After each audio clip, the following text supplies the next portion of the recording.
નાખી દઈશું એમાં જીરું થોડુંક મરચું નાખી દઈશું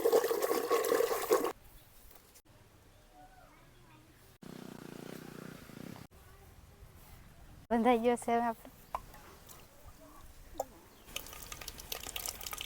નાખી દેવી પણ નાખી દે પેલી તો એ નાખી દે નાખી દેવી એ નાખી દે પણ નાખી દઈશું આવી રીતના દાળ ઢોકળી બનાવી છે તમે એ વારમાં આપણે